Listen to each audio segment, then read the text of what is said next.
Bonjour à tous, j'espère que vous allez bien. On se retrouve aujourd'hui pour une analyse générale du marché suite à la clôture de ce mois de novembre qui aura lieu ce soir. Allez, c'est parti. Pour commencer, je vous ai mis le graphique du Bitcoin contre le dollar en mensuel. La première chose qu'on peut remarquer, c'est que sauf gros miracle, on aura clôturé le mois de novembre dans le rouge, ce qui aura permis une petite respiration après le gros mouvement impulsif du mois d'octobre. La deuxième chose que l'on peut remarquer, c'est que le mois d'octobre nous avait fait une nouvelle clôture mensuelle plus haute que les précédentes, ce qui a alors donné un signal haussier pour la suite des événements.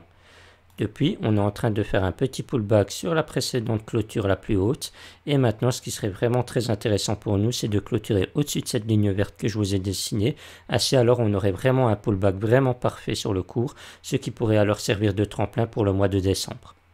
Pour ce qui est du journalier, on peut remarquer qu'on a bien rebondi sur le 0.382, ce qui nous a permis alors d'avoir un week-end dans le vert comme annoncé lors du précédent brief. Du coup, on se retrouve bien sur un mouvement tendanciel haussier et ça peut alors nous permettre d'avoir un cours du Bitcoin qui peut continuer à monter dans les jours et les semaines qui suivent. Maintenant, on aimerait juste avoir une structure en W sur le cours pour enfin annuler les structures baissières qu'on avait précédemment formées ici. Ainsi, au moins, on aurait enfin une structure de retournement haussière qui serait elle-même dans un mouvement tendanciel haussier. Et là, on aura vraiment tous les signaux au vert pour propulser le cours à la hausse. Au niveau du momentum, par contre, on peut remarquer qu'ici, on avait une divergence haussière potentielle qui s'est bien validée ici en crossant les zéros. Donc, on récupère bien un momentum haussier, ce qui peut aussi aider le cours à se propulser à la hausse. Pour ce qui est du graphique mensuel de l'Ethereum, on aura à nouveau un mois de novembre dans le vert avec une clôture plus haute que les précédents mois, ce qui nous donne alors un nouveau signal haussier pour la suite. Pour ce qui est du journalier, on peut remarquer que pareil, on a bien rebondi sur les 0.38 de Fibonacci, donc on reste aussi sur un mouvement tendanciel haussier qui amènera le cours de l'Ethereum à continuer de monter dans les jours et les semaines qui arrivent. Maintenant, une autre chose intéressante à remarquer, c'est que le rebond actuel a déjà bien annulé la baisse de vendredi. Et maintenant, on aimerait bien avoir une structure en W pour annuler alors les M de retournement baissier qu'on avait précédemment formés. Donc maintenant, il faudrait avoir un petit pullback juste ici pour avoir une nouvelle cassure de ce nouveau sommet. Ou alors, on a quand même une autre possibilité, c'est de continuer tout droit ici pour faire un nouvel ATH. Et alors, on invaliderait bien le M de retournement baissier qu'on avait formé ici. Au niveau du momentum, on peut remarquer qu'il redevient fort ici avec des structures de W qui ont bien crossé les zéros. Donc on a aussi un momentum qui est fort qui peut aider le cours à se propulser à la hausse toujours plus haut. Pour ce qui est de la paire Ethereum Bitcoin en mensuel, on peut remarquer qu'on va faire une nouvelle clôture mensuelle plus haute que les précédents. Donc on envoie vraiment un signal assez fort comme quoi l'Ethereum est vraiment mûr pour surperformer le Bitcoin. Et très certainement qu'il va propulser avec lui les altcoins, donc on pourrait avoir une alt season dans les prochains mois. Pour s'en convaincre, il suffit simplement de regarder le graphique mensuel de la dominance du Bitcoin sur le marché crypto et on peut remarquer que depuis plusieurs mois, elle est vraiment en chute libre. Et maintenant, on a vraiment juste un dernier tremplin qui est la ligne verte que je vous ai dessinée ici.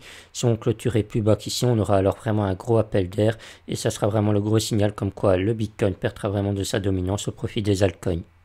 Pour ce qui est des dérivés sur le Bitcoin maintenant, on peut remarquer qu'on a vraiment l'open interest, le funding et le spread qui sont totalement à plat. Donc ça c'est vraiment génial pour nous, ça veut dire que le marché est généralement en indécision. Il n'ose pas ouvrir des leviers que ce soit en long ou en short. Donc ça peut permettre au cours de continuer à monter sainement sans avoir des cascades de liquidation qui s'accumulent soit au nord soit au sud. On enchaîne maintenant avec les dérivés sur l'Ethereum et on peut remarquer que c'est totalement différent du Bitcoin. En effet, déjà précédemment ici, on avait eu l'open interest, le funding et le spread qui commençaient à monter. Donc on avait un phénomène de FOMO qui commençait à s'installer, ce qui a alors créé des liquidations ici plus bas.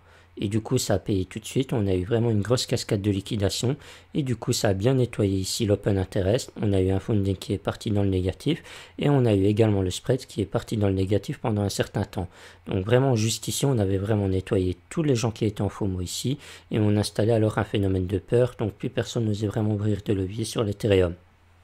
Le truc, c'est qu'on peut remarquer qu'actuellement, on a l'open interest qui remonte avec le funding et le spread également. Donc, on recommence à avoir du FOMO sur les leviers sur l'Ethereum. Du coup, ça crée ici vraiment des liquidations ici plus bas. Et du coup, si ça continue comme ça dans les prochains jours, on risque très probablement d'avoir un retracement pour nettoyer tout ça avant de potentiellement continuer notre hausse.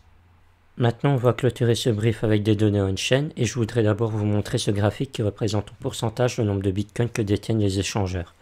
Comme on peut le remarquer, le pourcentage a bien diminué durant ce mois de novembre, donc on a de moins en moins de bitcoin disponibles à l'achat maintenant par rapport au début de mois. Du coup, on crée de la rareté et si ça continue comme ça, le cours du bitcoin devra continuer à s'apprécier avec le temps. Pour ce qui est de l'Ethereum, c'est exactement pareil. Il devient de plus en plus rare à l'achat, donc on doit s'attendre à voir son prix continuer à monter. Voilà, cette vidéo touche à sa fin, j'espère qu'elle vous aura plu. N'hésitez pas à me donner vos avis sur tout ce qui a été dit en commentaire ou à venir m'en parler sur Discord si le cœur vous en dit. Ça vous permettra en bonus d'être toujours à jour sur les dernières données que j'ai à vous partager. Si ça vous intéresse, le lien se trouvera en description et en commentaire épinglé. Sur ce, je vous souhaite à tous une bonne fin de journée et moi je vous dis à plus tard.